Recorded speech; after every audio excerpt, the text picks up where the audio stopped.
बिस्मिल्लाहिर्रहमानिर्रहीम। अस्सलाम वालेकुम। अल्लाह ताला से दुआ है कि अल्लाह ताला आपके रिज़्क़ में कुशादगी करे। आज हम बनाने जा रहे हैं मज़ेदार से चटसी कढ़ाई। मस्ट ट्राई कीजिएगा। अगर आप मेरे चैनल पर न्यू हैं तो सबसे पहले मेरे चैनल को लाइक शेयर सब्सक्राइब करते जाएं, साथ साथ बेल आइकन को भी ज़रूर दबा दिया करें ताकि हर मज़े से मज़ेदार आने वाली वीडियो आपको मिल सके। इसको बनाने के लिए सबसे पहले मैंने 1.5 kg चिकन था, उसको सिर्फ वॉश किया, उसको घी में ऐड कर दिया। तकरीबन 5 to 6 सर्विंग स्पून जो है वो मैंने घी का ऐड कर दिया है। उसके बाद जब आपको लगी ना चिकन थोड़ा सा वाइट होने लग गया तो आपने क्या करना है, इसमें लहसुन अदरक ऐड कर देना है। ठीक है, 1 टीस्पून लहसुन, 1 टीस्पून ही इसमें अदरक ऐड कर देना है। अच्छे से इसको मिक्सअप कर देना है। मिक्सअप करने के बाद इसमें ना अच्छे से ना लहसुन अदरक के चिकन में भुनाई कर देना है। साथ ही साथ आपने ना 1 टेबल स्पून भर के ना इसमें नमक ऐड कर देना है। ठीक है, अच्छे से इसको पकाना है। जब आपको लगे ना कि थोड़ा सा ना लहसुन लगना शुरू हो गया तो थोड़ा सा ना मैंने इसमें पानी का ना छिटा सा नहीं होता वो लगा लिया था ताकि आपका लहसुन जो है ना वो नीचे ना लग जाए, क्योंकि थोड़ी देर बाद जब बुनाई शुरू हो जाती है ना लहसुन की तो थोड़ी देर बाद ना वो नीचे लगना शुरू हो जाता है। तो आपने मेक श्योर करना है कि उस पॉइंट पर आपने ना अच्छे से पानी ऐड कर देना है। ज़्यादा नहीं, बहुत थोड़ा सा, तकरीबन 2 to 3 सर्विंग स्पून आपने पानी का ऐड कर देना है। या एक वो आप कहते हैं ना वो डोई जो नहीं होती वो आपने बस पानी की ऐड करना है, इतना लिटिल बिट ऑफ पानी ऐड करना है आपने।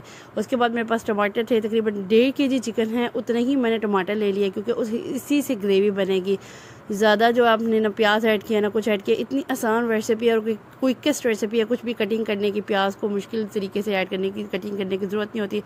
फटाफट से आपने सेंट्रल कट करना है टमाटर को और साथ ही साथ आपने बिल्कुल ऐसे ही ऐड कर देने हैं। उसके बाद आपने इसको कवर करना है विद द लिड। उसके बाद आपने इसको हीट में स्टीम में पकाना है। स्टीम में जब पकाएंगे ना ऑटोमेटिकली उसका जो ऊपर से छिलका है ना वो इजीली उतर जाएगा। जब आप इसको स्टीम करेंगे ना तो वो इजीली उतर जाएगा। अच्छा, इस तरीके से मैंने क्या किया, तकरीबन 7 से 8 मिनट इसको स्टीम पे रखा है। 10 मिनट मैंने पहले इसको फ्राई किया था लहसुन के साथ और पानी ऐड करके थोड़ा सा और फ्राई किया था। फिर बाद से 7 से 8 मिनट इसको इस तरह कवर करके रख दिया था। और फिर इस तरीके से ना आप टमाटर के ना सारे के सारे ना जो ऊपर से छिलके ना वो उतार लेंगे। अच्छा, उतरने के बाद जो है ना वो आपने क्या करना है, इसको ना इस मिक्सचर को ना आपने इसी में पका लेना है। इसमें इतना पानी निकल जाएगा ना, आपको पानी और ऐड करने की ज़रूरत नहीं पड़ेगी। अच्छा, कुछ टमाटर जो थे वो इतने ढीठ, कुछ तो ईजिली उतर गए, कुछ टमाटर जो है ना वो इतने ढीठ थे ना कि उसका ऊपर से उसका छिलका उतर ही नहीं रहा था। वो भी थोड़ा सा कोशिश करके उतरना पड़ा, लेकिन मोस्टली जो होते हैं ना वो ईजीली बहुत आसानी से टमाटर का छिलका उतर जाता है। फिर ये आपके लिए आसानी होती है, फटाफट से बाकी जो इसका मिक्सचर होता है ना वो ईजिली गल जाता है। अच्छा, ज़्यादा मैंने कवर नहीं किया, 1 से 2 मिनट रखा था। फिर मैंने कहा इसको उतार के पकाएं क्योंकि इसका हमने पानी ड्राई करना है। पानी ड्राई होता जाएगा, साथ साथ टमाटर के जो है ना साथ ही साथ ना इसके टमाटर भी अच्छा गल जाएंगे। आपने ये करना है, तब तक पकाना है ये पानी ड्राई हो जाए। इस टमाटर का इतना ढेर पानी निकला है, यकीन करें मैंने इसमें कोई पानी नहीं ऐड किया, टमाटर ही आपके सालन में ना पानी छोड़ देते हैं। अच्छा, इस तरीके से मैंने इसको तब तक पकाना है जब तक कि ना खुश्क ना हो जाए। इस तरीके से जब खुश्क हुआ ना मैंने तकरीबन 3 टेबल स्पून भर के ना इसमें दही का ऐड कर दिया। ठीक है, दही का ऐड करने के बाद आपने इसको अच्छी तरह से मिक्सअप कर लेना थोड़ा सा ना। ये इतनी मज़े की रेसिपी है ना, थोड़ी सी डिफरेंट है, थोड़ी सी हटकी है, कोई आपको मुश्किल नहीं होती। जब गेस्ट आ रहे हो ना, कोई क्विकली फटाफट कुछ पकाना हो तो ये आप रेसिपी मस्ट ट्राई कीजिएगा।